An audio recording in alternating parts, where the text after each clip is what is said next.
Where's my book? Where's my book?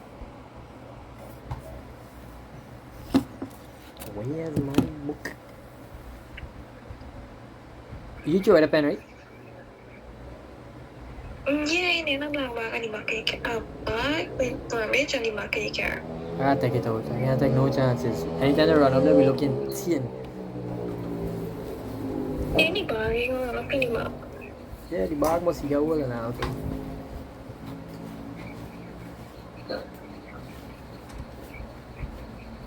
The bag come out. The ink start run out like water there.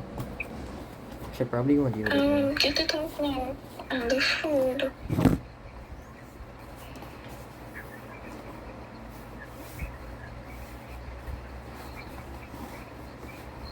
You tell me when throw it in a garbage bin home. This is the garbage bar. I forget what like. That is the garbage bar. Can't trust you with a simple task. Oh my god.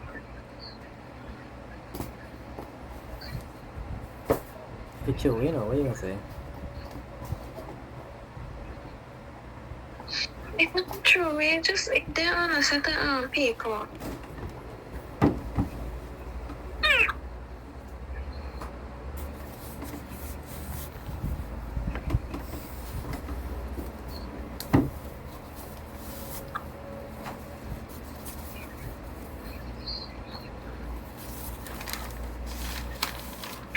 Yeah.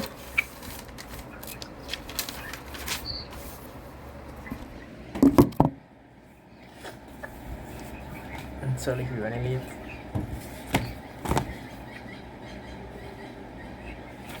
Your class is 6 o'clock, huh? Now's the time, girl. No, it's 6 o'clock. Join your class like when I eat. I did in the class.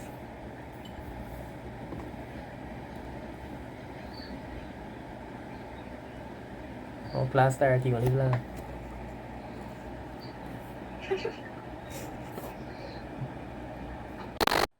Recording in progress.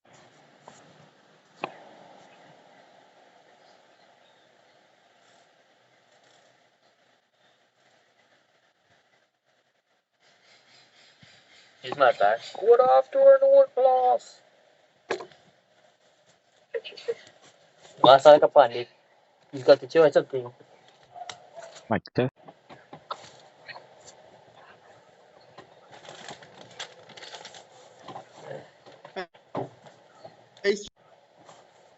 Good afternoon, Good sir. afternoon, sir. Good afternoon, sir. No, sir.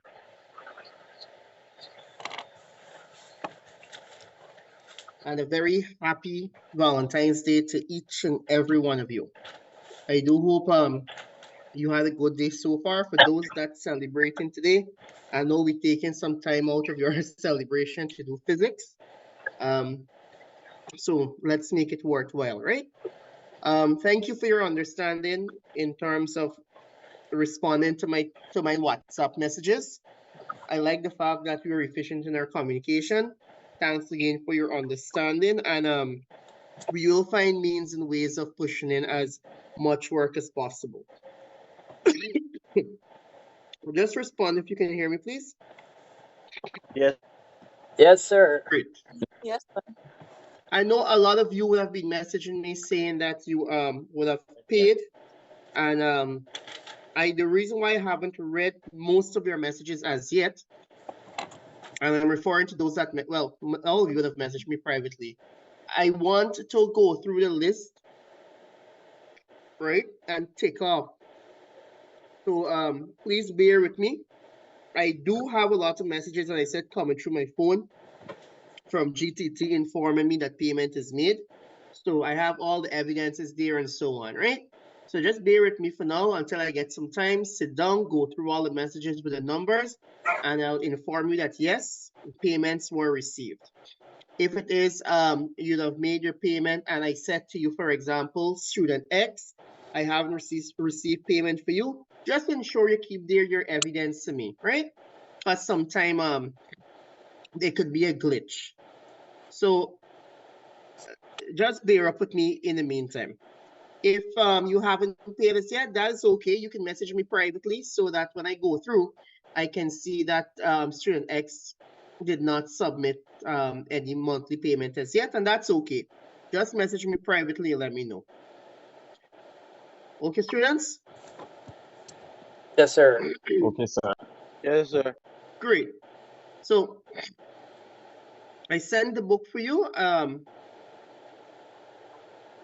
Let's continue. Oh, I just showing you the book today. It be inside the little store. But we flashy picture them. The same physics I book. saw some people are asking for slides. Please note I'm not really doing any slides. I'm going directly from the textbook. So you always have that textbook there with you.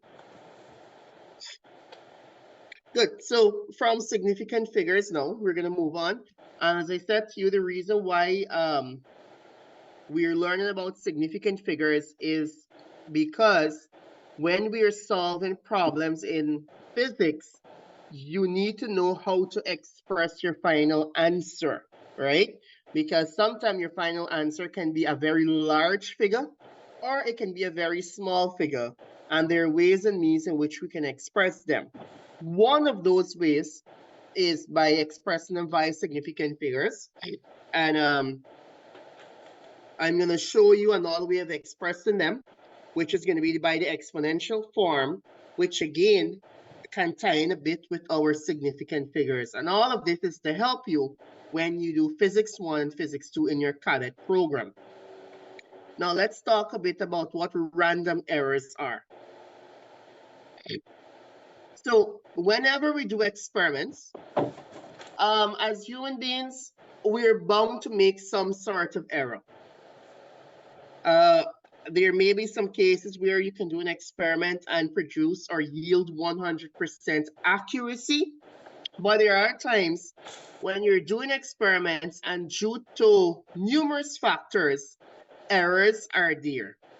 So we have two of those errors that we can classify those errors under. We have what is called random error and then what is called the systematic error. So let us explain those two. So for random errors, we're saying that they are those which have equal chance of causing the result to be greater or lesser than the true value. Let me go that again. Random errors are those which have equal chance of causing the result to be greater or lesser than the true value.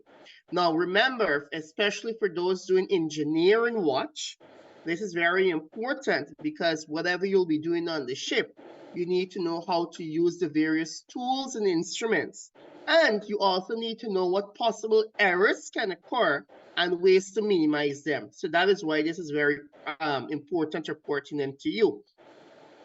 Now they're saying that random errors may be caused by poor judgment or by slightly fluctuating conditions during the experiment, which cannot be controlled. A typical example is what we refer to as parallax error. This occurs when the marking viewed on the scale is not coincident in position to which the measurement should be made. So let's talk a bit about what parallax error is. Now, parallax error is basically when you're reading used from an instrument. So say for example, we have a measuring cylinder, right? And in this measuring cylinder, we have to read off an amount of liquid in it. Now, there are 2 points here. When you pour liquid in a measuring cylinder, you will have it in a curvature, right? That's how the shape at the top will be. Now, you have to know where are we actually reading all this liquid from. There may be a point here. There will be a point at the bottom here and so on, right? Now, majority of you, or let me do this. We have A, B, Let me do it up here. C. Well, it should be here. We have A, B, C. Of course, I know nobody will choose to read these points at the bottom. So if I'm to ask you, which of those points should you take your reading from? What will be your answer? I'm going to call 5 persons' name, randomly call 5 persons' name. I'll repeat the question. I'm asking you that if you were to read the amount of volume in this measuring cylinder, will you read it off of point A, B, or C? So I'm going to start with Anik. Anik, which one will you choose, A, B, or C? I would choose A, sir. A, good. Devnan, which would you choose? B, sir. B, Ezekiel, B. Joshua. Which Joshua, sir? Lucas or Pharrell? Well, since you talk, you go ahead. I'll go A. A. And lastly, let's have Kestel.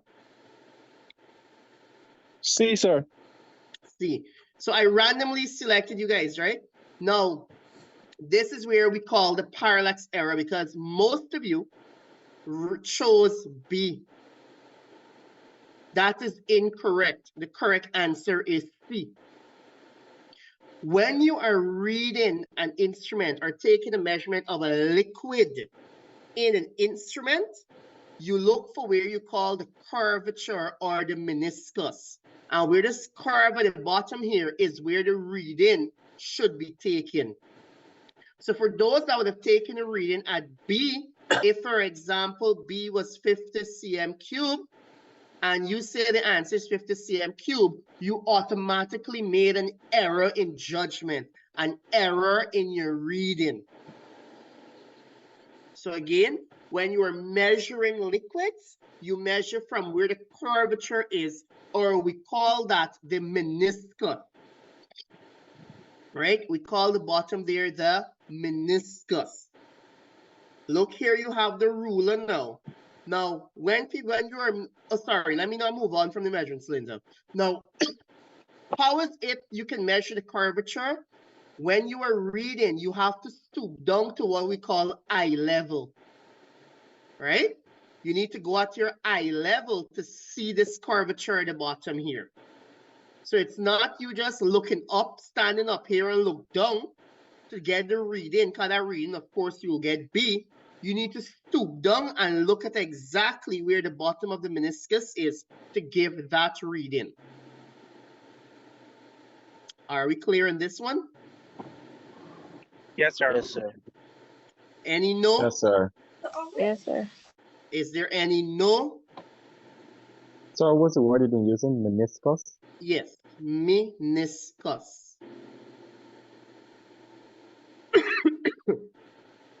Now we have here a rule of, for this ruler, when you're taking measurement now, you cannot stand at the top here and give a measurement.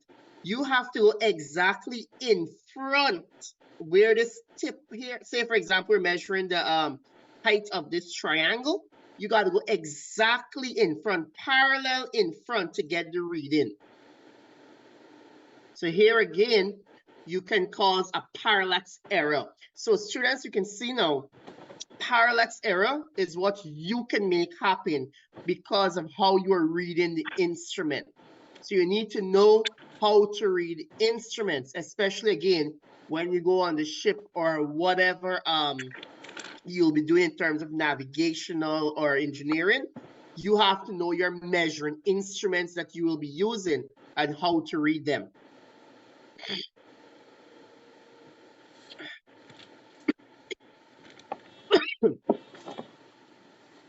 So these are ways of how you can reduce parallax error.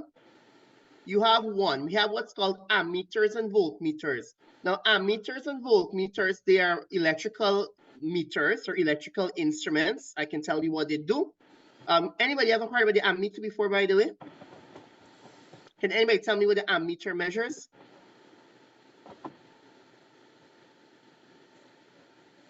Pardon, sir? What does it measure, Ezekiel? No, sir, I didn't hear what you said just now, so I'll ask him back. No problem. Can somebody tell me what the ammeter measure? Current, sir.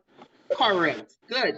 So you must know the ammeter is a measuring instrument that measures current, the amount of current.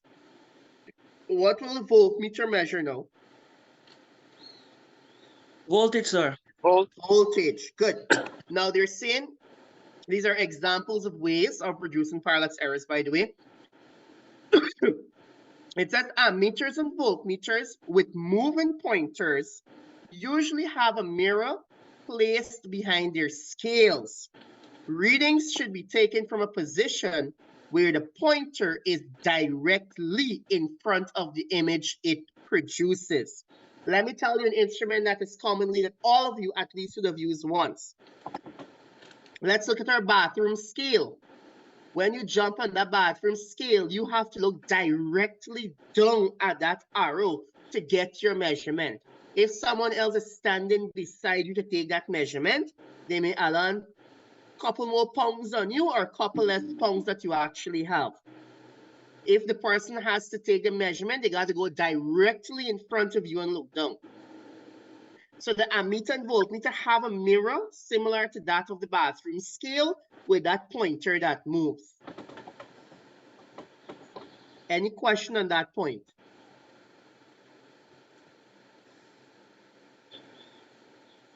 No, sir. Any yes? Any yes as in yes, there's a question? All right. It says observations should be made with the line of sight perpendicular. That's what I just explained, to be directly in front. It says the pointer should be as close as possible to the scale when taking readings.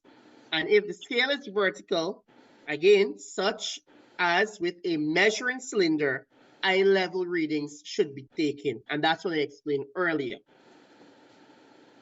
So let us look at how we can reduce the effects now. So say, for example, there's a possibility that despite you did all of this to reduce parallax error, there are two things we can do to actually reduce it now.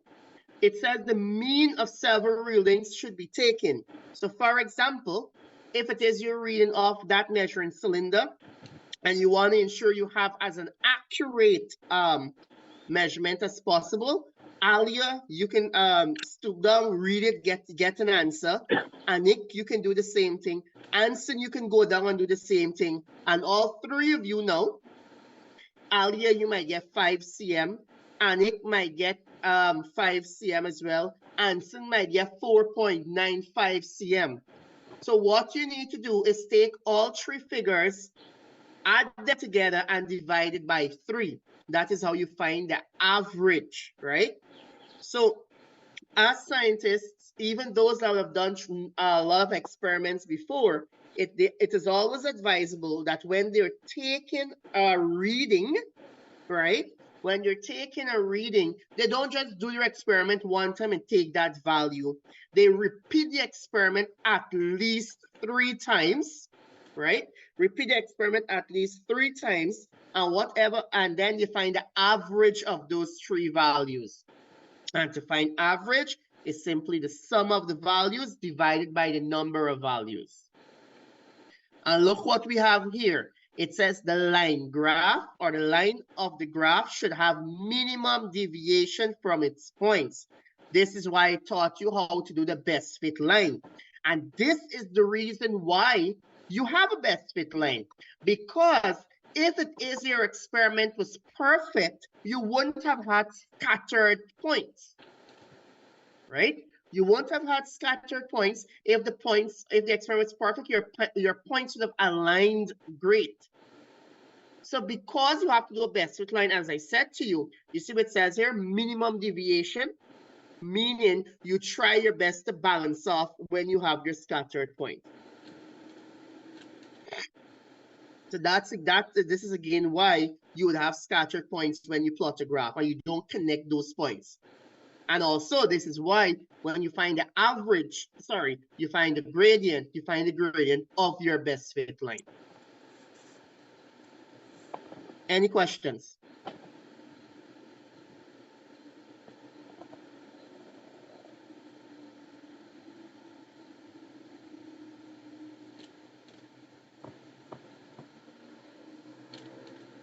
All right, take 2 minutes, read what's in front of you, and then we'll proceed.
All right, good.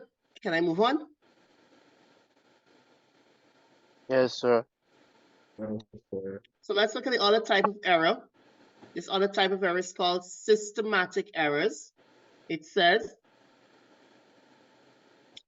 systematic errors are those which make the result always too small or always too large by the same amount. It further says, they are due to some inaccuracy in the system. They usually arise because some problem with the measuring instrument, but can also be due to the experimenter. For example, zero error of ammeters or voltmeters with moving points. And lastly, poor calibrated scale. Now, what do we mean by this? If you have your bathroom scale, let me see I'm looking for common examples that you would know.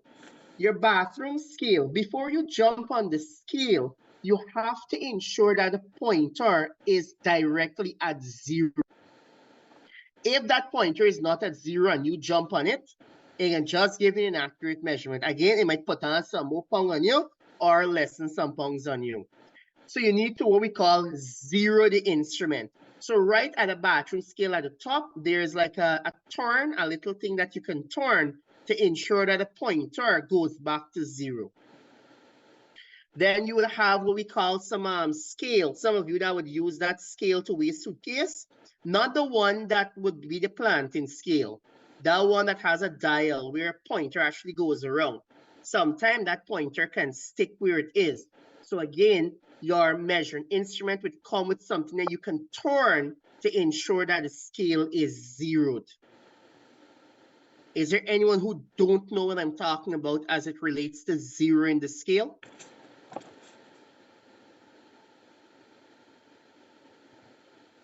All right. Then we have poorly calibrated scale. So this is where your scale itself that you have, it is smoothed or there's some line twist up some way. So definitely you can't use them scale because it will produce some sort of error. It says, how do we read systematic error? It says, systematic errors are not reduced by the methods that reduce random errors. They may be reduced by one of the following methods. We have the value of the error must be discovered and then added or subtracted from each reading. The instrument must be adjusted. So the instrument must be adjusted is what you will have to do, right?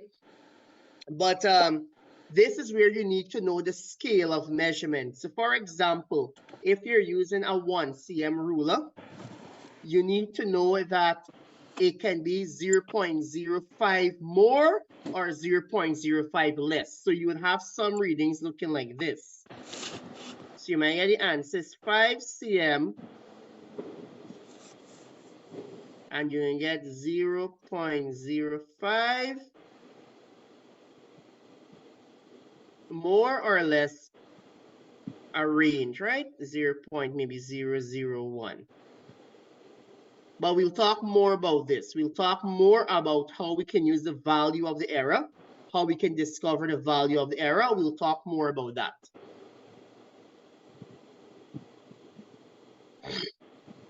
All right, any questions on our systematic errors?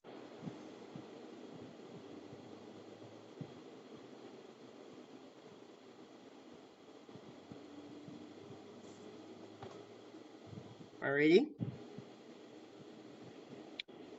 So moving on, we have here, we're moving on to what we're saying about reading measuring instruments. It says measuring instruments can usually be read to the nearest half of an interval on a scale. However, the vernier caliper and the micrometer screw gauge require the examination of two scales before the actual reading is determined. So we have two measuring instruments that we need to look at, which are the vernier caliper and the micrometer screw gauge. Anybody ever heard about these two instruments before? If so, talk to me. Either one of them or both of them. Yes, sir. All right, Yes, sir, Randy, both. all right, so Randy and Steven. Randy, let me hear from you first. Tell me what you know of them. For the vernier caliper is used to measure round objects. Or round. Anything else? And objects with different dimensions in. If two sides have different lengths, they can use to measure it. All right. Anyone else? I'm sorry, two persons spoke, Randy and someone else. I can't remember. Yes, sir, Winston. Yeah, Winston. Yes, sir. I'm using micrometer at TI to measure crankshaft. Great, great. Yeah.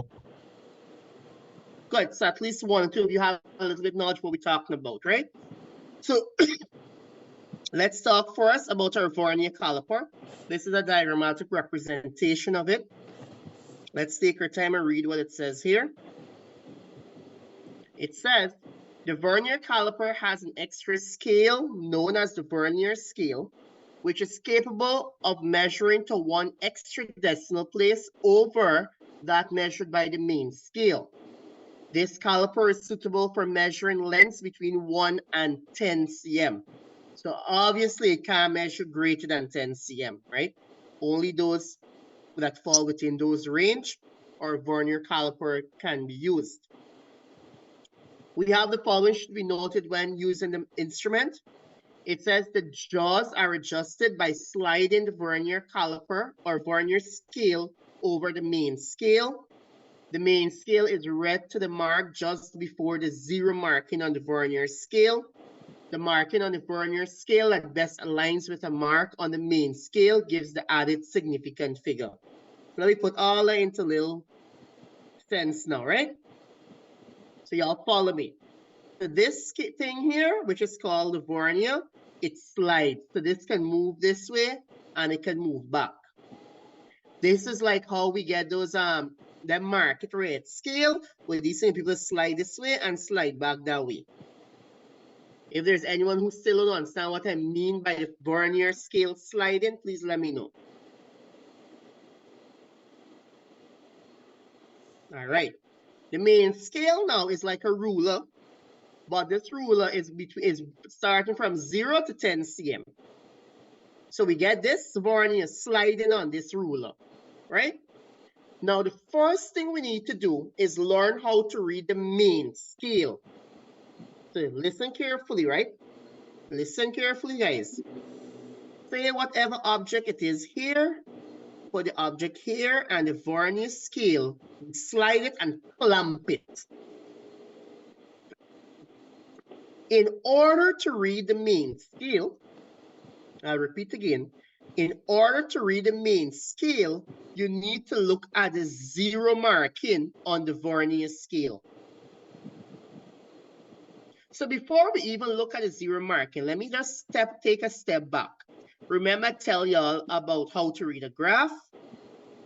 So y'all tell me, if this is 2 and this is 3, right? We need to know what each of these little lines represent. We need to know what each of those lines represent. So if this is 2 and this is 3, what is this figure here? 2.5.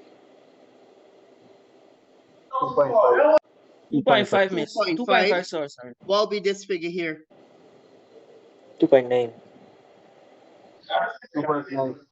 2.9. What will be this figure here? 2.2. 2.2. Good. So you see, 2.2. just like how the graph, you could take 3 minus 1, 3 minus 2, and divide it by the number of lines, which will be 10. So therefore means each of my lines represents 0.1, right? So that again is how we can employ what we learned from the graph in reading what values are when we have a scale.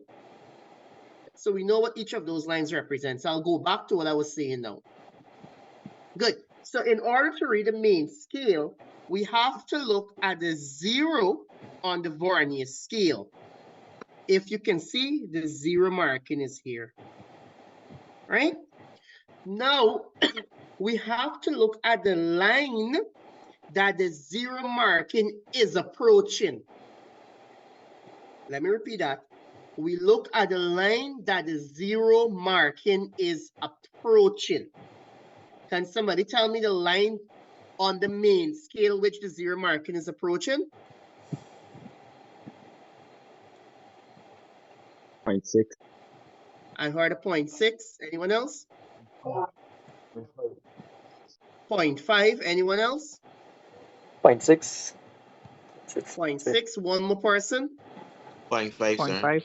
0.5. Now the answer is 0.5 because remember, this is the Vernier scale sliding going this way, right? Y'all gotta remember that. So if it's sliding going that way, this 0 was going to approach this line. So this line is read 0.5. Because if this is 1, and y'all know what each one these things represent, if this is 1, this will be 0.9, 0.8, 0.7, 0.6, 0.5. For those that would have said 0.6 initially, do you understand why it's 0.5 now? Yes, sir. Yes, sir. Great. Any question on the main scale? I want to clear the board, right? That's what I'm asking. Any question on the main scale? All right. So we read the first reading as 0.5. Let's look at the second thing we need to do now.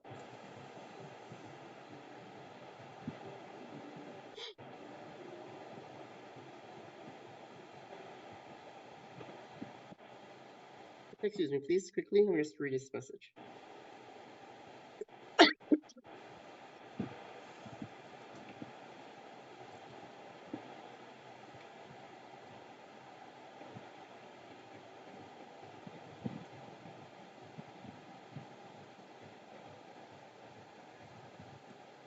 Good.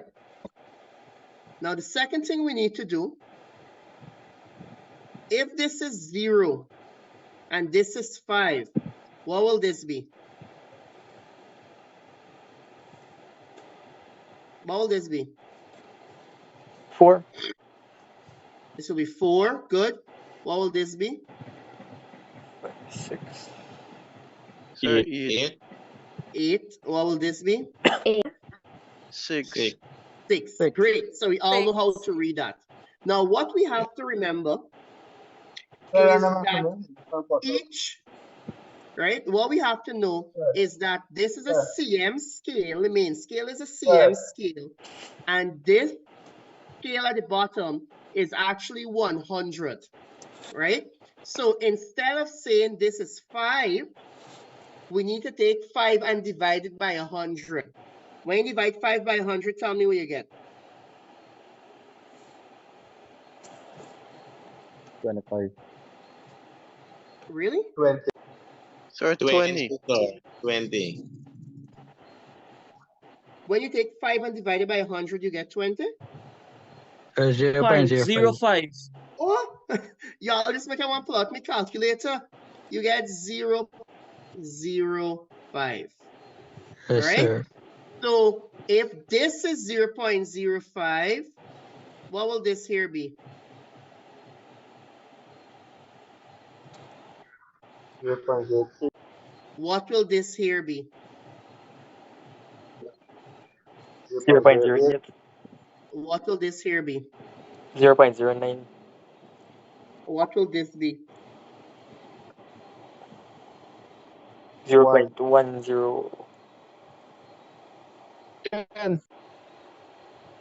10. Oh, 10. 10 divided by 100 will be 10? Oh, 10. Yes, sir. 10. 0.1. 0.1. Right? So careful, guys. Good. So we need to ensure we know what each of these lines represent because these lines are cut in our CM.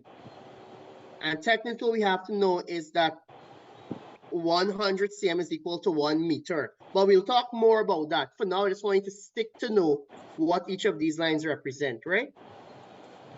Do we follow so far? Sir. Yes, Yes, sir. Sir, so on the main scale. sir. Please go to On the one. good, let me hear something on the main scale. All these whole number like 5 and 10, you gotta divide it by 100. This is the main scale here, right? Mm. On the main scale, you're taking the numbers as it is because they're in cm.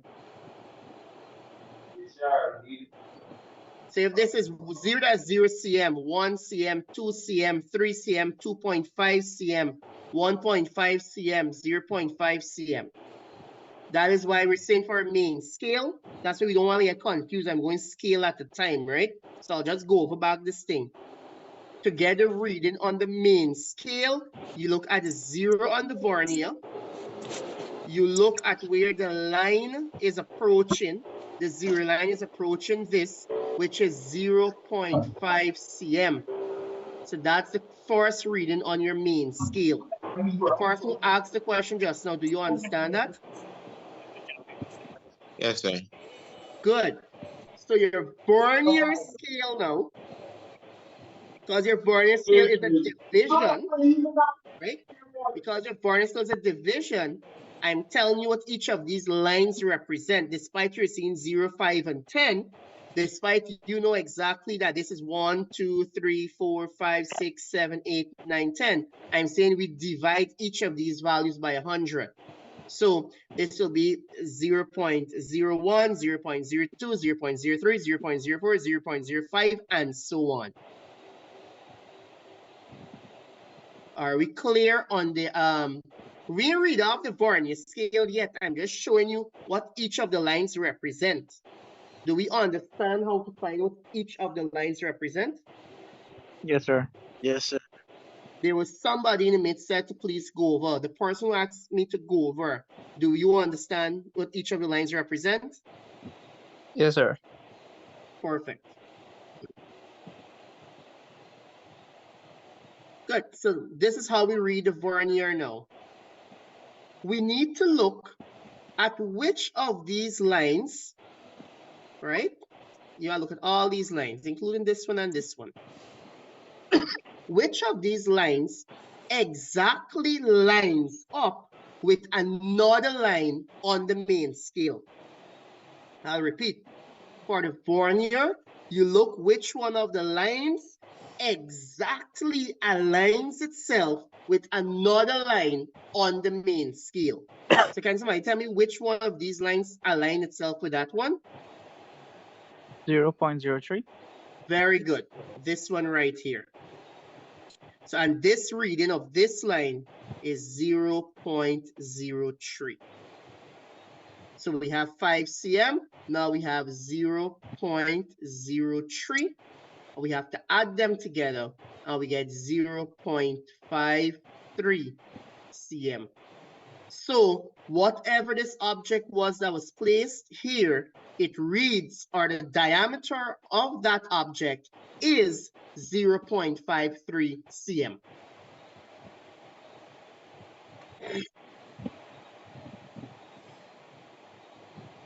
Any questions to me on this? So I got a little bit lost here. That is traffic. Which part you got lost?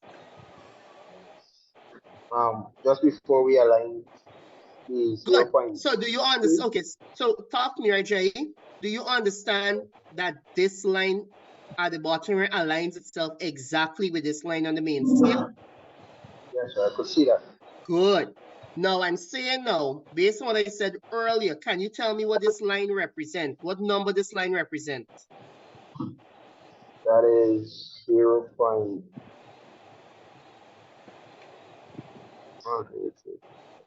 Pardon? 0.8. No. You're reading from the bottom. You're reading these lines at the bottom here. Oh, not on the main scale. Okay, no problem. No, we're done with the main scale. 0.3. 0.03. Now remember I said, yeah, we're dividing that by 100 here, so it'll be 0.03, right? So that's how you take the reading on the board here. And because it's 0.03, we then added to our 0.5. Okay, no problem. You sure you get it, Jai? Because I don't mind going over it back. Yeah, yes, sir. Good.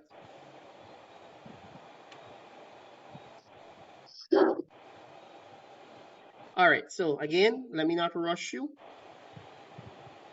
Take another 2 minutes, go through what's here in front of you, and then if you have any questions, you'll pose it. If not, we'll move on. So take 2 minutes.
Good. May I move on? Yes, sir. Yes, sir. Alrighty. So let's look at the other instrument now, what is called a micrometer screw gauge. Again, there are two readings which we must take and add them together. So let's just look a bit. It says the micrometer screw gauge, come off good. The micrometer screw gauge is mainly used for measurements which are less than 1 cm, right? Which are less than 1 cm. So look here again, the vernier caliper is between 1 and 10. The micrometer screw gauge is less than 1 cm. So it therefore means that these two measuring instruments, you use them based on their suitability, based on the diameters of the object you ought to measure. So if, for example, you're to measure the strand of your hair, we already know we can't use the vernier caliper. We're going to use our micrometer screw gauge. Are we clear? Yes, sir. Yes, So it sir. says, Yes, sir. like the vernier caliper, it produces a reading with greater precision than that of just the main scale. Excuse me. One revolution of the thimble moves the jaws by 0.5 mm. It is useful for measuring small lengths, such as the diameter of a wire. Excuse me. It says the following should be noted when measuring the instrument. The main scale of the sleeve is read to the marking just before the thimble. The thimble scale is read to the marking that coincides with the horizontal line on the sleeve. And lastly, the readings are summed. So let us see now how we measure our vernier caliper, how we use our vernier caliper rather in measurement. So this is what it looks like.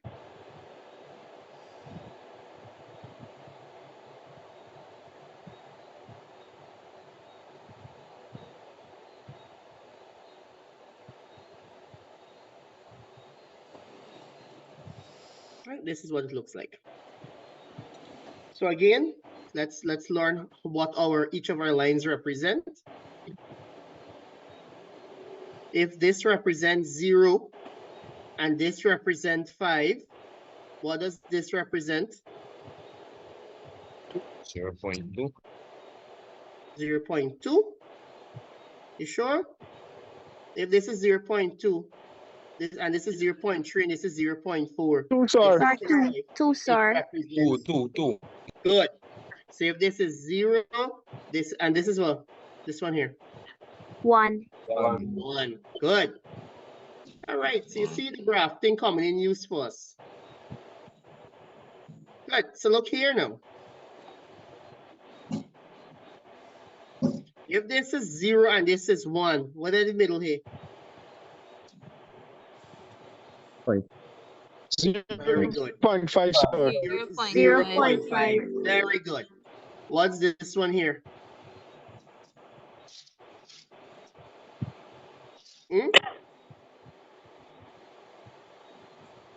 2.5. 2.5. What is this one here? 4.5. 4.5. 4.5. Good. So we know how to read our sleeve. Now, how this works is that you put your whatever instrument you're trying, whatever device or whatever you're trying to measure in here. This is a ratchet, so this turns, right? So you turn it until this part here comes and squeeze. So you squeeze with the material you're trying to measure. Now, let's look at how we read our sleeve. The first thing we need to do to read our sleeve is to see where this line is. Right? Look again. You need to see where this line is approaching. So can somebody tell me which line on this scale this line is approaching? What's the reading of that line? 6. The answer is 6. Because this, look, let me change color. This is the line it's approaching. Isn't that so, students? And this line is 6 mm. Yes. That line is 6 mm. If you do not understand that, please let me know.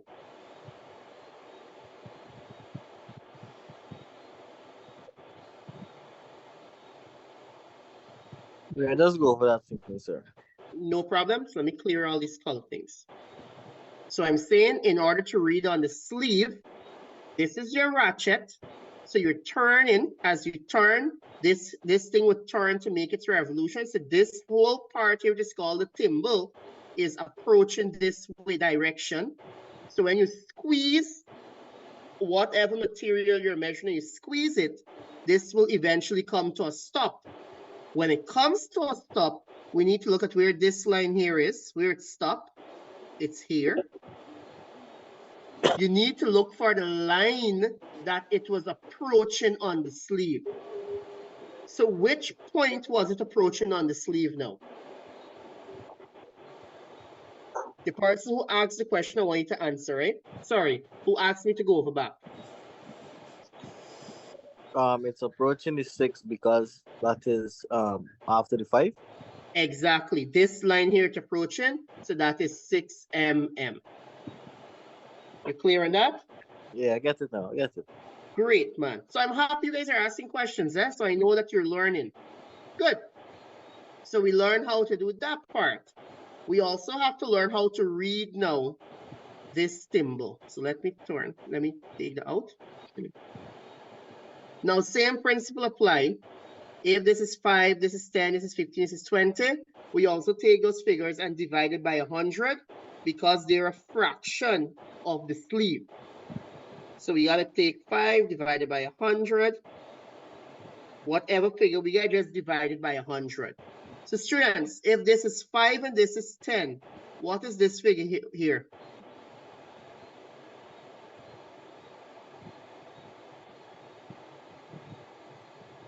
Six, sir? 6, good. What is this figure here? 14. 14. What is this figure here? 18. 18. Is there anyone who don't understand what the lines represent?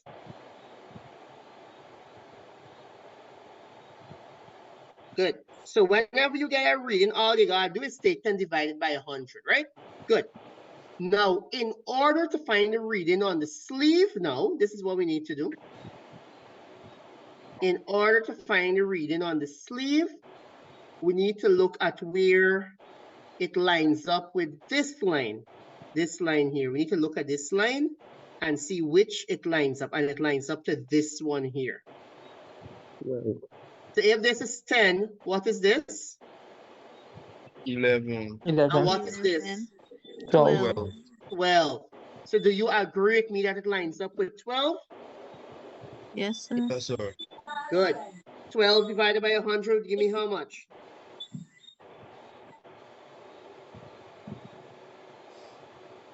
So 0.12. 0.12. 0.12. So all I do is add these two figures together.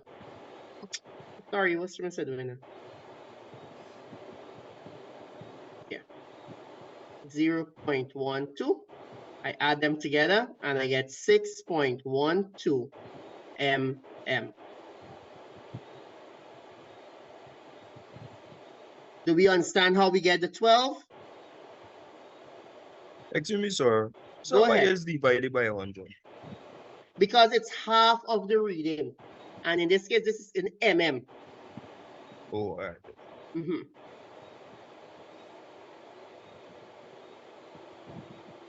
Any question on the 12? Excuse me, sir. Go ahead. Question. The line on the sleeve, right? So here. We have two scales, Sherwin. We have the sleeve and we have the thimble. So which one are we talking about? The line on the sleeve. Good. The line on the sleeve. Once we're using the ratchet and the thimble move, the line on the sleeve won't always be 12. No, remember this here turning, this thing turning. Oh, okay. Since 5, 10, 15, 20, we can see it's 25, 30, 35, 40, 45, 50. So they're behind the thing. Okay. So wherever it turns and it lands, there's the thing. Yes. Okay. Any other question on this? Sir, suppose you Yeah, turn well. anything. Suppose you turn anything line up in between one of them two. It won't always No, it line won't up happen. on a thing. All right. That is why we're saying this is a precise instrument.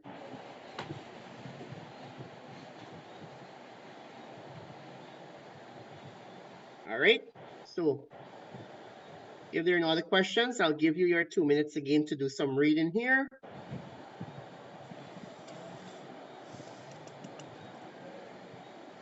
Good. So do your reading, and then if you have any questions here, we'll move on.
right, any questions to me? No, sir. All right, I wanna quickly look for a video to show you these two instruments. Now, when you look at the video, you may see different graduation measurement, meaning I don't want to go directly to look for a CM video. So I'm going to look at the first video that I pull up. The purpose of you looking at the video is for most of you to see what these instruments look like, because I know most of you don't know what it looks like. Some of you have never heard about them. So you'll get a chance to see it, how it's being used. You might see some other fancy reading on it, but you just ignore, but try to follow at the same time. All right? Yes, sir. Good. So in the meantime, I'm looking, we can talk a bit. How was your day? Anybody had a bad day today? No, sir. You had a good Bit day? stressful. A bit stressful at work. At work? What work you do again? I don't know who talking to me, right? Because I minimize the page. So I'll talk a bit to me. Answer the report. What do you do? A stressful day at work. So I work with Mara. I am in charge of safety for all these speedboats operating the different routes from Purika to That's Barchico, nice. Purika to Leguan, Purika to Icanam, Purika to So Upanam, you're a etc., etc. coordinator. I monitor, actually. Nice, man. That's Monitoring a nice and that's nice. yeah. All right, so I find one. It's a good thing we talked a little bit. But I want you to see a real one, man. This one is a picture.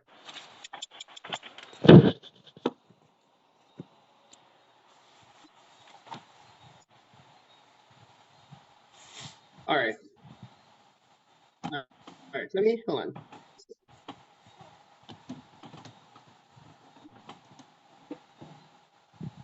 It's everything sticking. Yeah, to make sense, I show you this.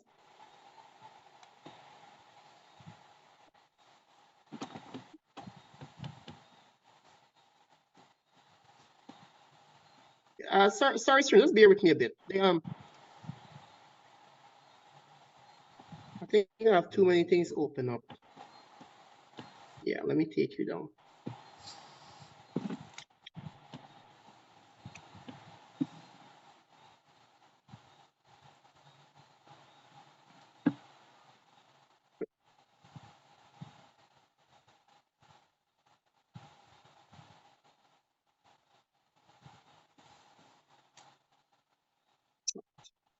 Let me look at this one. This man using a real one.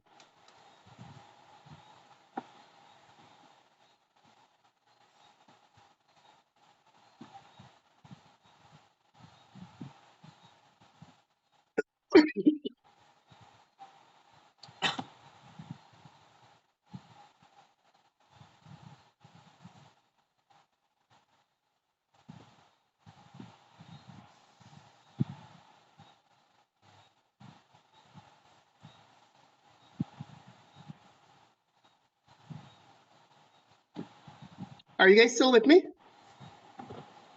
Yes, sir. Yes, sir. Okay, good. Yes, sir. Yes, sir. Good.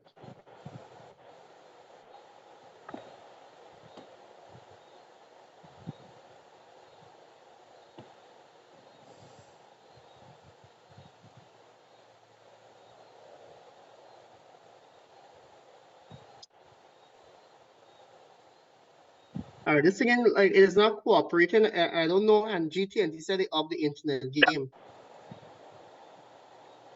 Anybody here work at GT?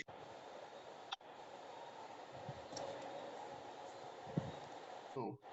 What about GPL? Good. All right, here, well, this ain't cooperating with me, man. Let me move on. I'm gonna look for a video and send it to you in the group if anything.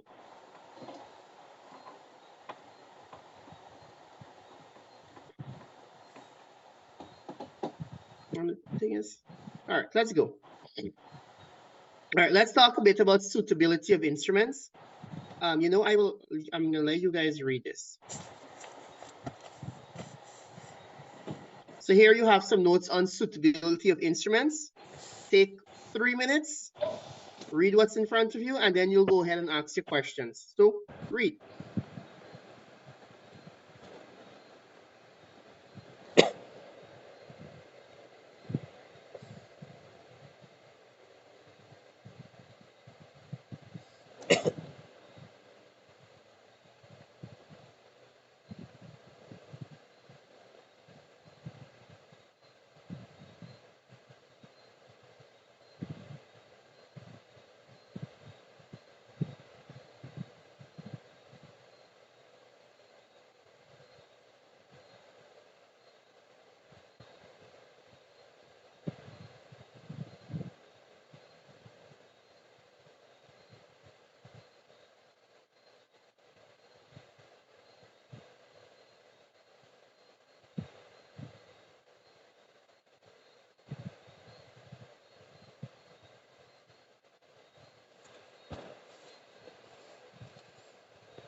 Rip.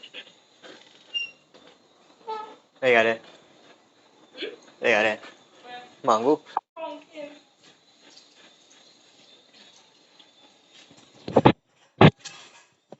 Anyone still reading?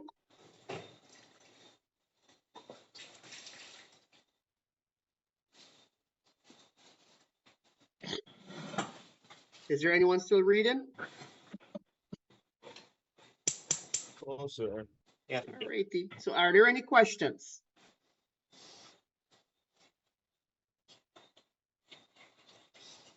All right, bright people. I'm gonna move on. Now we're getting into a little more measurement, right? As I said to you, physics is all about the measurement of matter and getting more in detail. So I want us to pay very close attention to what's happening here. We're moving on to what we call quantities and units. We have what are called the fundamental quantities. Now, in generally, not only in physics, generally, we have 7 fundamental quantities. These fundamental quantities are mass, length, time, current, temperature, amount of substance, and luminous intensity. Now, what physics deals with now, physics goes in depth for each one of these fundamental quantities. So as now it's being exposed to you, you will see as we move on from here on now, it's each of these fundamental quantities we will be examining throughout the entire process. Throughout when you do physics 1 and 2, these quantities will be there in front of your face. I'm imploring upon you students to please learn these 7 fundamental quantities out of your head, learn them by heart. What you have to know, especially for these fundamental quantities, is what we refer to as the SI base unit, meaning what is these quantities measured in? Mass is measured in kilograms. Length is measured in meter. Time is measured in second. Current is measured in amperes. Temperature is measured in Kelvin. Amount of substance is measured in mole. Luminous intensity is measured in candela. Now, for your study purposes, you will be examining mostly the first 5, which are mass, length, time, current, and temperature. Now, there's a reason why I want you to remember these things faithfully, right? It's because when you're given questions to solve, you will hear me saying, what is the SI unit of this? What is the fundamental quantity of that? And you have to know this. Because when you are given your SI base unit, you have to learn how to convert it. So for example, mass. If you're given some variables in grams or micrograms or milligrams, you have to convert those things back to kilogram before you start working. Likewise, if you have it in millimeter, centimeter, decameter, wherever meter, it has to be converted back to meter because this is your fundamental quantity. Are you with me? Yeah. Yes, sir. Yes, I sir. give you a minute to take this table down in your book. Take it down in your exercise book now. So no matter even if it's centimeter, millimeter, all commando meters and length. Yes, all other quantities you could possibly think about outside of what's in front of you came from one of these. All other quantities came from what's in front of you.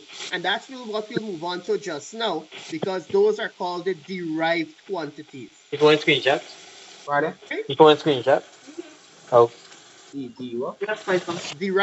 Derived quantities.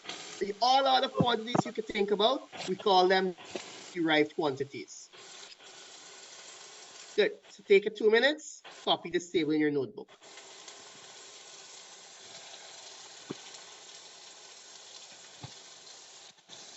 Okay, thank you.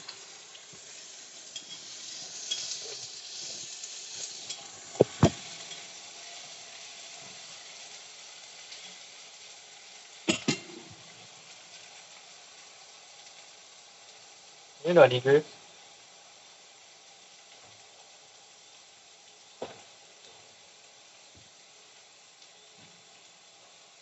Oh, naman big binders. Make sure this thing mute. Make sure the thing mute. I have to make sure the thing mute. One and big binder. I work at Maritime. I'm in charge of the keyboard, so I can bring one. You know.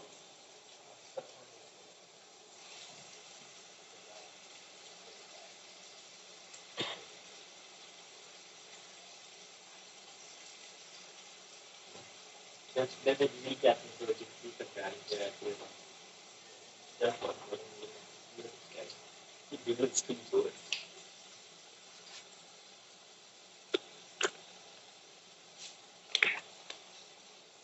Yeah, you won't see any diction there.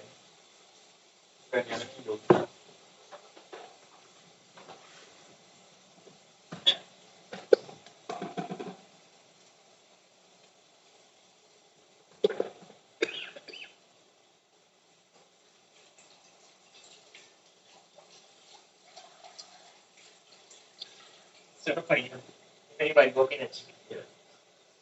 Okay. Me,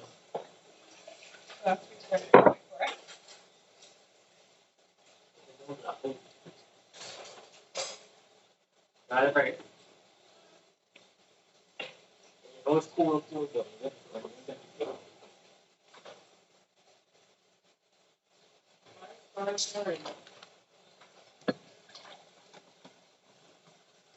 Hindi. Hindi ako malito man. Hindi ako malito man. Ora. Ah? Ako chicken. Yeah, set up cheese. You know you can't tell enough because you're going to war.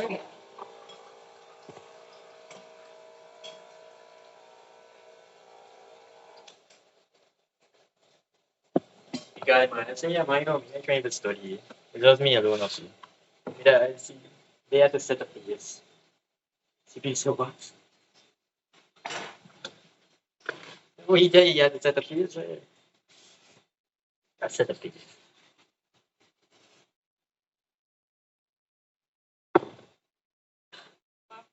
Segundo. Everybody right on the table with the screenshot. Later on when I write everything, I just do it in more time. So when I write him back at me, I understand, I can just message him that I just realized I didn't understand that.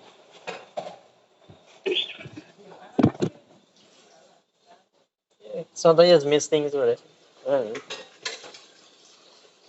I'll kick you. Anyone still copying? Yes, sir. All right. So Yes, Winston, sir. since you answer, when you're done, Winston, let me know, right? Okay. Good.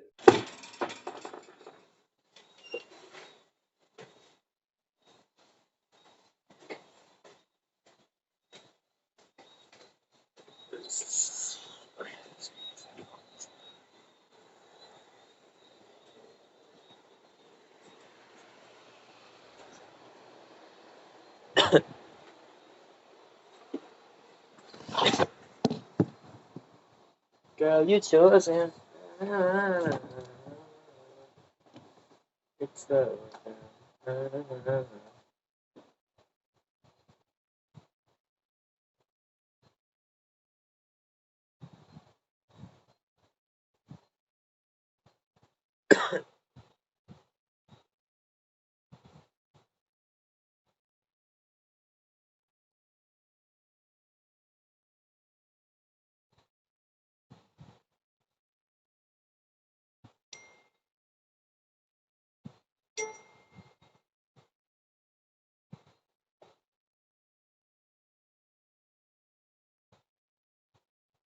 Yes, now, ladies and gentlemen, I have reacted to the first part of Big Canyon's videos with Harry. Today, I'm back with JJ. His nickname is Big Canyon. Yes.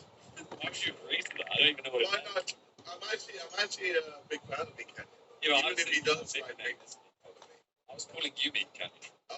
I don't even know what that means. Well, I mean is a canyon. A canyon is a large hole.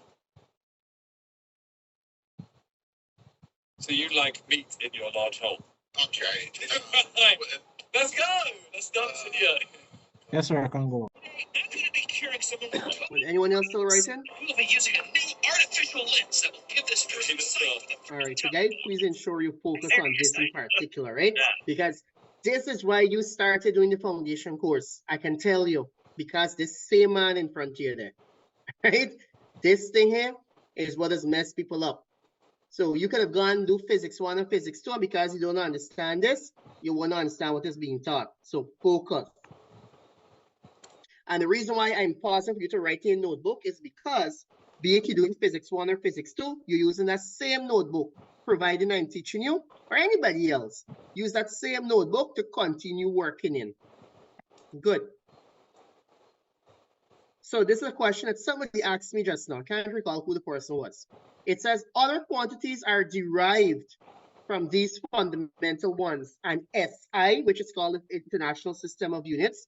Now, the reason why it's called International System of Units is because if 1 kilogram in Guyana is the same language in America, the same language in China, Japan, Switzerland, whatever, kilogram is kilogram. But if you go America and you say pound, some of them don't know what the rand pound is. If you go in Japan and you translate whatever the Chinese is a pound, they ain't gonna know.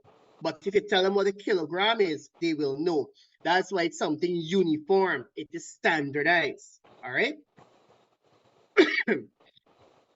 Good. So it says whatever other units we talk about, they're called derived, and they're actually derived from these SI units. Now, I want us to take another step back a bit to talk a little bit about maths, because if you notice so far, it's a lot of maths involved. I think somebody called me last night, and for those that are doing maths with Sir Bhaskar, I heard something about algebra being taught. So let me see for those who could remember. If you take A and times it by B, what will you get?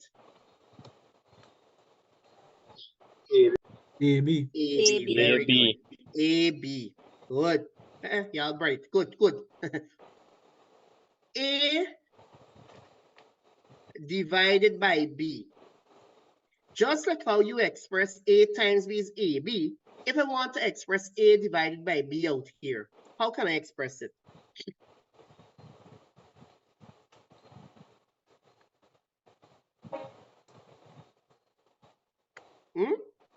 I want to take B and bring it up. How will I express it?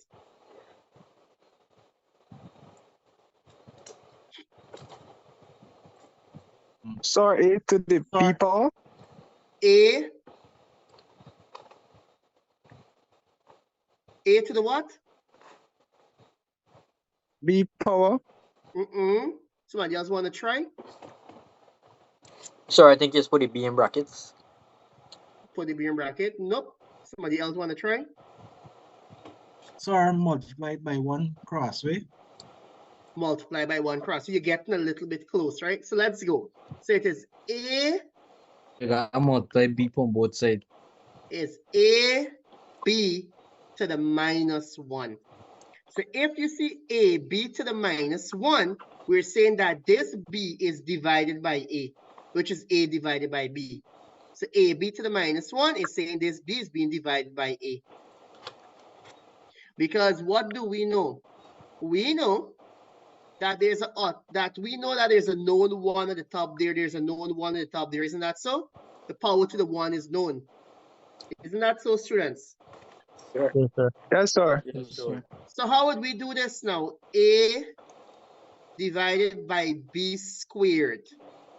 If you have to express A divided by B squared in one line, how do we express it?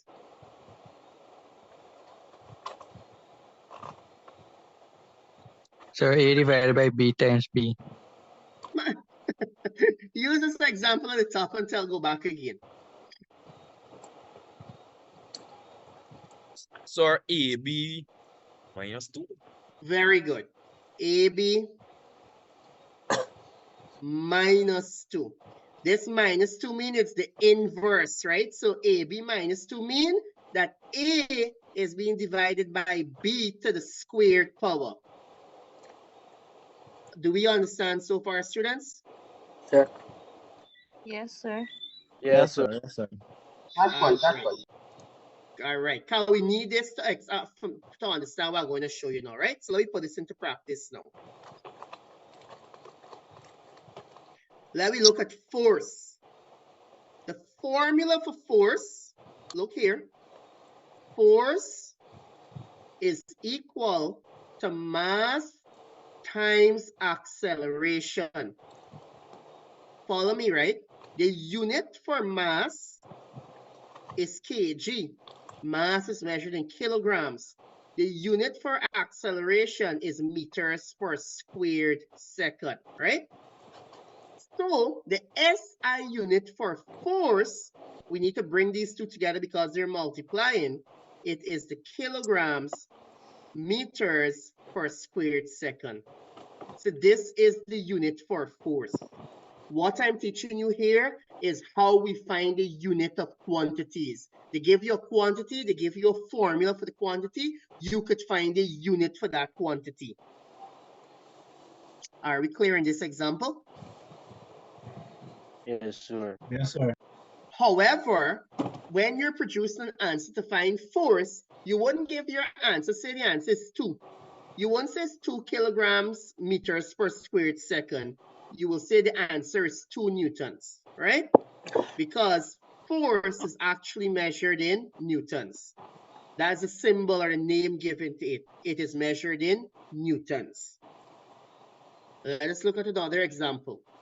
We're going to look at 3 examples first. Let me explain at least 3 examples, and then you can pose your question. So just pay attention. Let's look at this other example here. It says work or energy both have the same formula. Work is equal to force times distance. That is your formula. We learned earlier that force is measured in newtons, and we know that distance is measured in meters. So the unit of work is Newton meter. It multiplies, so we simply bring them together. However, if you're expressing your answer, you wouldn't say 5 Newton per meter, you would say 5 joules, because that is a special name or the special unit given for worker energy. Worker energy is measured in joules. Let us go to the second one now. The third one, sorry. The third one is power. Power is equal to work divided by time. Work is measured in joules. Time is measured in seconds. You see J divided by S. Therefore, this is JS to the minus 1, which is going to be joules per second. However, what we're saying here again, power is measured in watts, which is the name given for joules per second. Hold on, you can hold your questions for now. Is there a fourth one? Let's look at the fourth one here one time. The fourth one here is pressure. We're saying pressure is equal to force divided by area. That is the formula. We know force is measured in Newton. Area is measured in squared meters. But I'm saying to you now, pressure, the unit for pressure is the Pascal, which is PE. Alrighty, shoot your questions now. Well, NM, this will be NM to the minus 2, right? Students, shoot your questions.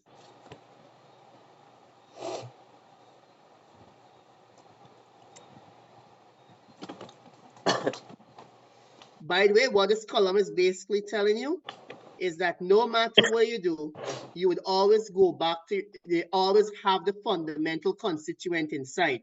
I will explain this column to you just now, so ignore this column for now. Oh, okay, sir. Cause this is why I'm going to ask you. All right, we can go to this one just now. Sir, what was D for the second one? Force times Look at that right here. D. Pressure is equal to force divided by area. That's the formula for pressure.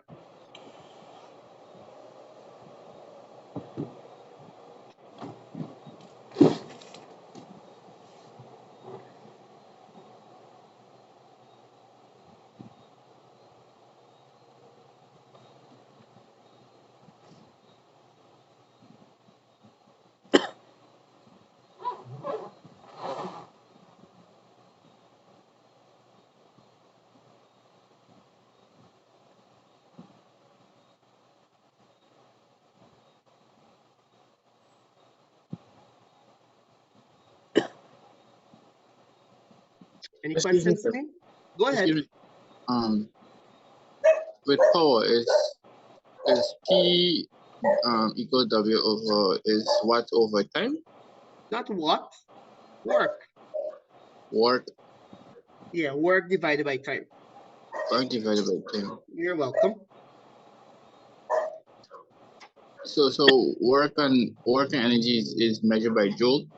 Yes, work and energy has the same formula because work is a form of energy, right? Energy is the ability to do work.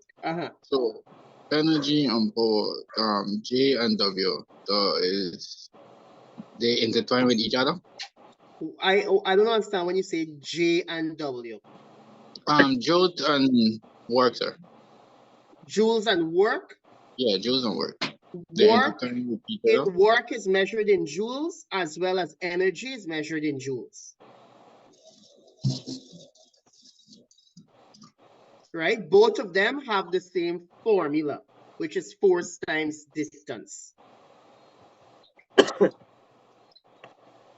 And if somebody asks you what is work measured in, you say joules. What energy is measured in, you say joules as well.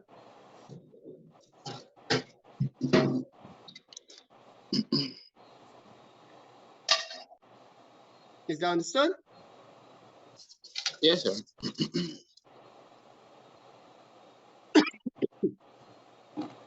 Any further questions on this?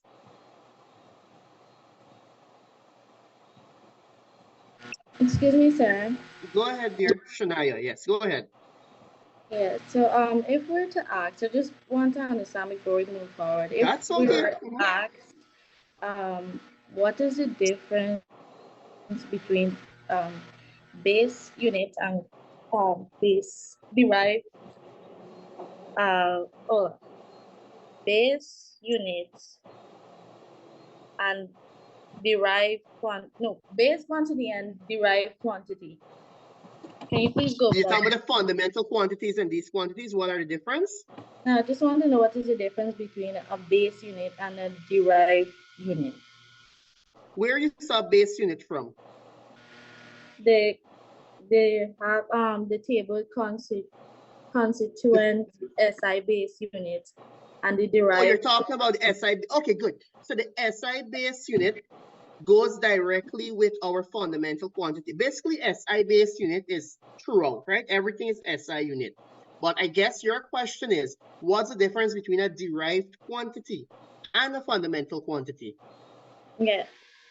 So the derived quantities come from the fundamental quantities.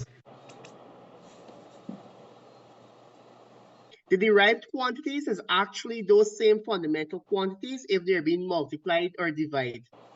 These fundamental quantity at the top here is actually intertwined with each other by mass and length multiplying or dividing to give you a derived quantity, or mass and time, or mass, length, and time, anything, right? Yes, sir. So any other question?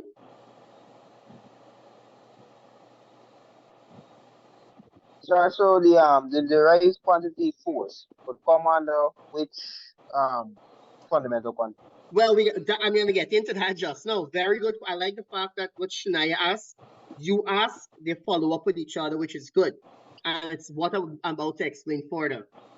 But that's what I'm asking now. Are there any other questions before I go into that?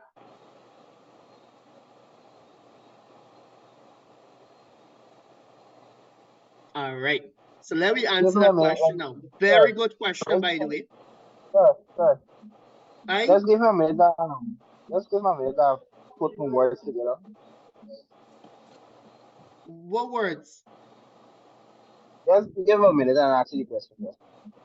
You have a question for me? Yeah. Yes. All right, remember we get 26 people waiting now, right?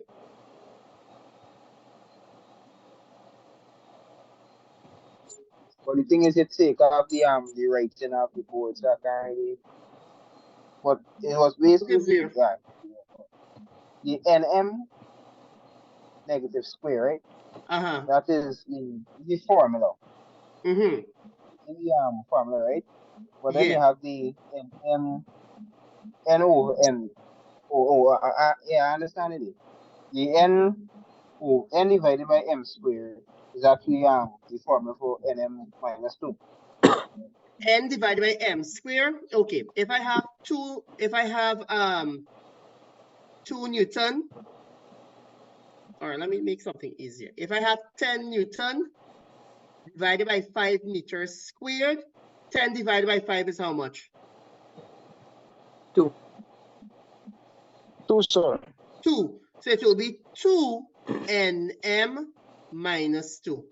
So it's simply solving what 10 Newton divided by 5 meter is. It is 2 Newton per squared, 2 Newton per meter squared. That's why you have the Nm minus 2. So it's simply solving a problem. Yeah, and before that, right? Like how you have pressure, right, is equal to force divided by area. So force divided by area, right? Mm-hmm. How we move from force divided by area and got the n divided by m squared. Well, let me go back again for you then. Look at this. Pressure is equal to force divided by area. So you get a question now.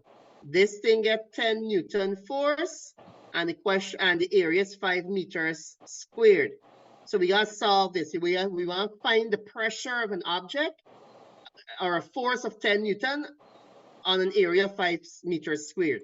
So we answering it now. If pressure is equal to force divided by area, the force given is 10 Newton divided by 5 meters squared, which would give me a total of 2 Newton meters squared. And this is my answer. Yeah, I got it in now. I got it in the box. Good. Now what I'm saying now, the overall unit for pressure is actually Pascal. So you don't leave this 2 Newton per square meter, it will be 2 Pascal.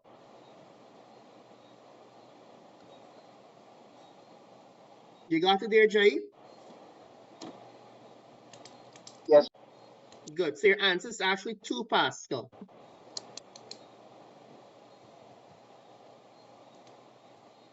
Now get into that very remarkable question that I like. Let's explain that now. Let's go to the force. Force is equal to mass times acceleration. Now, I told you, well, you heard from the table rather, that mass is measured in kg. Acceleration is what I am telling you, right? Some of you don't know the unit for acceleration. The unit for acceleration is meter per squared second. Now look at this here. Which of the fundamental quantities again is kg? Mass. Mass. Which one of the fundamental quantities is meter? Length. Acceleration. Length. Length. Which one of the fundamental quantities is S? Time. Time. So do you see how these fundamental quantities are actually here now? Do you see that? Yes, sir. Yes, Let's sir. look at the other example now. Let's look at energy is equal to force times distance. We know from earlier, force is K, G, M, S minus 2. And we know distance is meters, right? Now, if it is we're to work algebra, we're smooshing these two together. So it will be K, G, M. M times M will be M squared. And you put back your S minus 2. So let me go again. Which quantity is measured in kilograms? Mass. Mass. Which quantity is measured in meters? Length. Length. Which quantity is measured in seconds? Time. Time. Again, you have your fundamental quantities there. So are you clear on what these things are now? Yes, sir. For the two particular students that asked that question, I want to hear from you, please. It's a male and a female. Yes, sir. Thank you. You're welcome, Shania. And I can't recall who was the male. Yeah, I understand it, sir. Great. So this is how our fundamental quantity is intertwined with our derived quantities. They're there.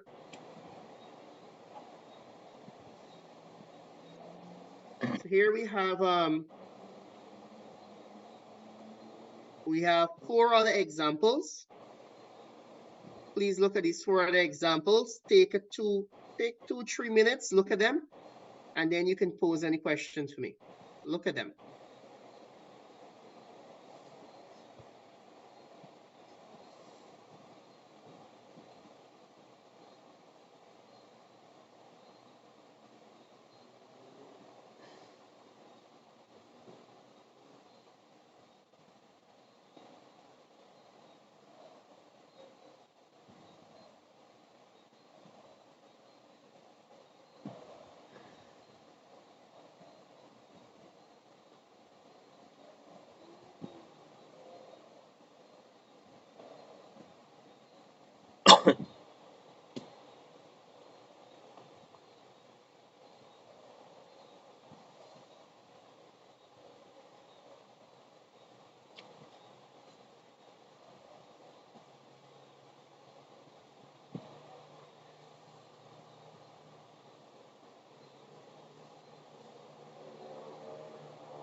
So all these delivered quantities would come under or fundamental quantity as current.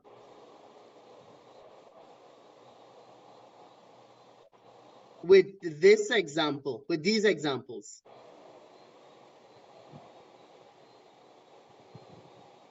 Right, with these examples.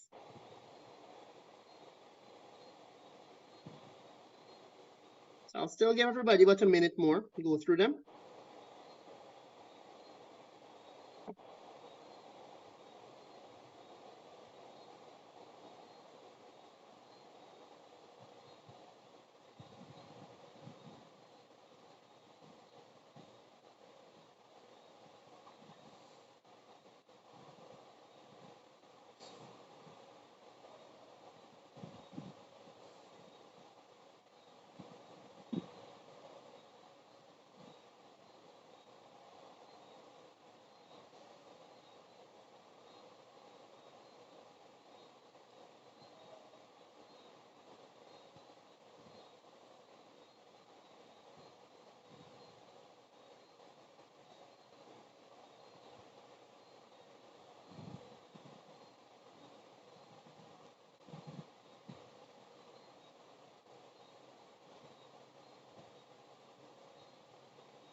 Good, students. Any questions to me?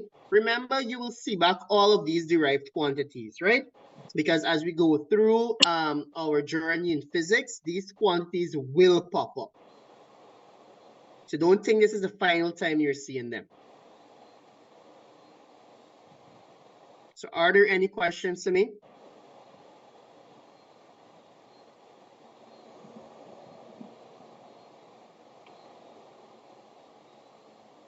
Hello? Sir, Yes, Malik, go ahead. for voltage, right? That's energy, right? Energy overcharge. Correct. Okay. Mm-hmm.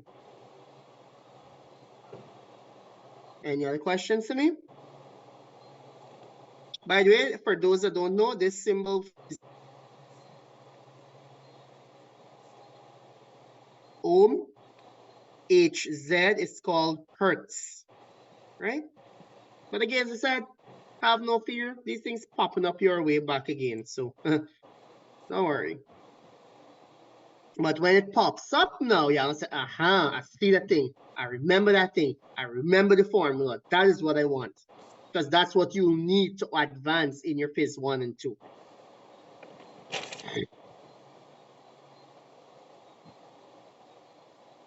Any questions? Yes, Malik, I saw you on mute. Go ahead.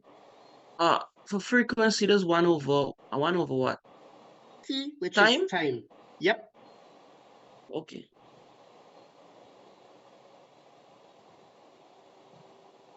Any other questions, students? Sir, Yes, Just now, Stephen, I saw Chris unmuted for us, right? Go ahead, Chris. so just making sure, I calling a charge, right? It's Q equal IT. So what we did is we changing IT to AS, which is using the formula column, right? The You're changing the SI IT. to AS, which is current and time, correct? Or we just using because in the question they give we two answers for those. Exactly. In the question, they can give you what the current is. They will give you the time. So they can tell you 5 amps in 10 seconds. They will tell you that. You got to remember the formula now is they ask you to find charge, right? So you gotta remember Q is equal to IT. So this will be 5 amps times 10 seconds, which will give me 50 amps second. However, as the table suggests, charge is actually measured in coulombs, so your answer will be 50 coulombs. Okay. Right? All right. Now, guys, you don't have to put this line, right? This line in is not necessary because you will have to automatically know ampere times second is actually coulombs. Okay. So we have to actually put down the. No, you So don't we have have to to put that. No, but the formula, we got to put the formula. Yeah, you have to put Q is equal to IT. You have to put 5 amps times 10 seconds. If you just remember AS basically, would it still work or we If you still remember the what? If you just remember, like, if you don't remember IT, right, and you just remember, oh, it's Q equal current times time, right? So if you put the roughly, would you like still get it right, right? If you, I don't fully understand your question, Chris, but let me try. You're saying if you put Q is equal to, if you put this? AS, no, just put AS. Q equal AS. No, you can't put AS because remember AS is not the formula. AS is the unit. Okay, so we gotta remember the unit as well, right? You gotta remember the formula and the unit that follows. Yes. Okay, thank you. You're welcome. Your important part is remembering this thing here, this formula. Right? You gotta remember this formula. But as I said, this is just the beginning stage. We will learn it as we go on. Each one of these derived quantity we'll examine more and more. Excuse me. So I said IT is it's for amperes. I is for current, T is for time. I is for current. Yep. Yes, sir. In frequency, right? What does the one stand for? One stands for one. So Then you know, like nothing else is done for really, just one. So 1 upon time.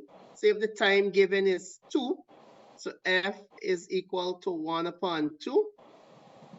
So that will be what? 0.5 hertz. Okay, sir, I understand. Thanks. You're welcome. If it's 10 seconds, 1 upon 10.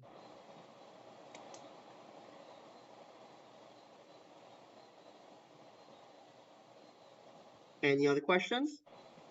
Sorry, a lot more derived quantities other than these two They get sets more, we just. man, but this is the basic ones I want you to understand. Okay. So I got a question. Are you bringing this to the exam? You know the funny thing, you ask a question, you wherever is your background, give that beat. So yes, I gotta get a momentum with that band beat here.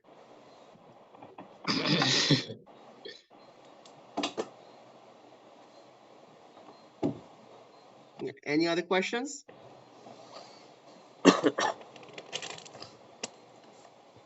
You wrap up. All right. So people, we're gonna stop here tonight. I'm not gonna put more in your head because I know most of you here, this is fairly new. I would like for this table to be in your book. All right. Yeah. Put a table in your book. So we would have completed tonight. Let's just go through a bit what we would have done. Or recap, I should say, rather. We start looking at the errors. We spoke about our 2 types of errors, random error, systematic error. We talked a bit about reading, measuring instruments. The 2 instruments we looked at mostly were our vernier caliper and our micrometer screw gauge. I allowed you to read the suitability of instruments. You had no question for me. We went on to talk about our fundamental quantities and our derived quantities. So we did quite a mouthful for this evening. So with that being said, we will dismiss class in a minute or 2. I just want to take pictures of attendance. So So for now, do not unmute yourself and ask any question because it's going to jump up and down. All right? So let me just take some picture quickly. All right, so let's start with Anson and I stop at S. Kestel. All right, Kestel, you gotta go up. Where are you? Okay, so I'm gonna continue with Kestel. I'm gonna stop at Steven. No, Tanuja. Good. Tanuja, go up. All right, Tanuja's last. Tanuja, and then we get Winston Tyrese. Good. Good. So I got the attendance there. Yeah, Jai, I saw you were unmuting yourself to ask some question. Yeah, so I write down which I stands for again? Current. Mm-hmm. All right, with that said, so guys, before I dismiss, anybody here into sports or music? Sports, sir. Whatever sports, sir. All right, if you are into any sport or listen, if you're into any sport or music, meaning that you're part of a club and you can coach or teach it, message me privately. Any sport, any music. Good. So good evening, everyone. Do have a blessed remainder of the night. And I think tomorrow is what? Chemistry for some of you, right? So see a few of you tomorrow. Good night. All right, sir. Take Good night, sir.